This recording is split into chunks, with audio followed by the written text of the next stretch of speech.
Degree చదివిన వాళ్ళకి కూడా ఉద్యోగాలు లేవన్న. అప్పట్లో 10th చదివితేనే మస్తు అనుకుంటుండే.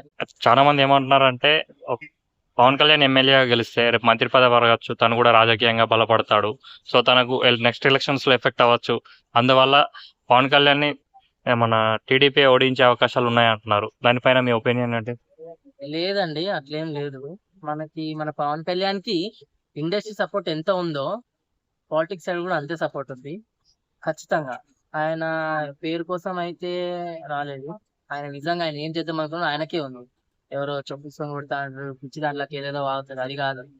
ఒక మనిషి ముందుకు వచ్చిందంటే ఏం చేస్తాడో మనం ముందు వదిలేయాలి. వదిలినాక ఆయన ఏందో మనకు తెలిసిపోతుంది. ఖచ్చితంగా చేయనీకే వచ్చిండు, ఏదో ఒకటి చేసి చూపిస్తాడు పవన్ కళ్యాణ్. అయితే ఏమంటున్నారంటే చాలా మంది మన పథకాల మీద పెట్టిన డబ్బేది సో అమ్మాయి డబ్బేదో మన రాష్ట్ర అభివృద్ధి మీద పెట్టలేదని అంటున్నారు. అది ఎంతవరకు నిజం? ఖచ్చితంగా పెట్టలేదు. మన ఆంధ్రప్రదేశ్ లో ఏం అప్డేట్ అయినా ఒకటి చెప్పండి నాకు. ఏది ఏది గ్రాండ్ గా ఉంది? 3 రాజధానులు కాదా? అది ఎప్పుడుదండి? అయినా కదా 3 రాజధానులు అది తయారు దేనికండి? చేసింది. దానికి పనికి వస్తుంది. మన ఆంధ్రాలో ఏది కూడా అప్డేట్ కాలేదు, ఏం చేయలేదు. ఐటీ సంపాదించిండు, వెనకాల వేసుకున్నాడు, ఒప్పుకున్నాడు. ఏమనంటే దెబ్బ తాకింది అంటాడు. ఒక అమ్మాయి ఎవరో ఆమె చచ్చిపోతే ఆమె కోసమే చచ్చిపోయి చంపేసిర్రు, కామెంట్ చేసినంత చంపిర్రు. ఆ సిరీస్ ఎవరో అమ్మాయి సంథింగ్ యూట్యూబ్ లో వైరల్ అయింది కదా. ట్రోల్స్ వల్ల చనిపోయింది ట్రోల్స్ వల్ల చనిపోయిందని క్రియేట్ చేసారు ఆయన సింపతి కోసం. ఓకే, టీడీపీ జనసేన పొత్తుతో వస్తుంది కదా, దానిపైన మీ ఒపీనియన్ ఏంటండి? చూడాలన్నా, నేనైతే ఇట్లుంటుంది అనేది ఫస్ట్ చూసినాక మనం చెప్తాం, ఎందుకంటే ముందే మనం చెప్పలేము.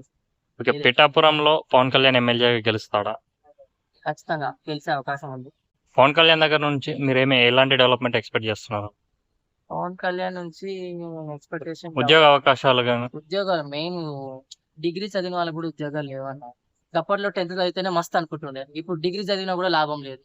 మెయిన్ డిగ్రీ చదివిన వాళ్ళకి, ఇంటర్ చదివిన వాళ్ళకి, వీళ్ళందరికీ కూడా జాబ్స్ వచ్చేలా మన పవన్ కళ్యాణ్ చేస్తాడని నేను అనుకుంటున్నా.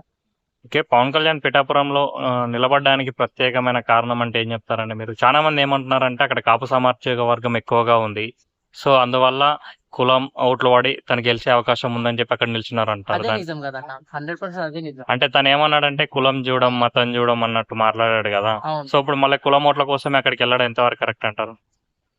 కులం అది కరెక్ట్ కాదు అనుకోండి, కానీ that is wrong point.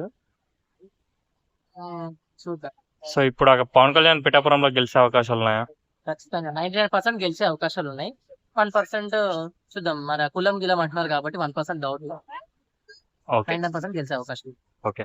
Overall గా టీడీపీకి ఎన్ని సీట్లు రావచ్చు అంటున్నారు? 175 కి. అన్న ఓవరాల్ గా 175 కి టీడీపీకి ఎన్ని సీట్లు వస్తాయి? 175 ఆ. రావచ్చు 150 అట్లా.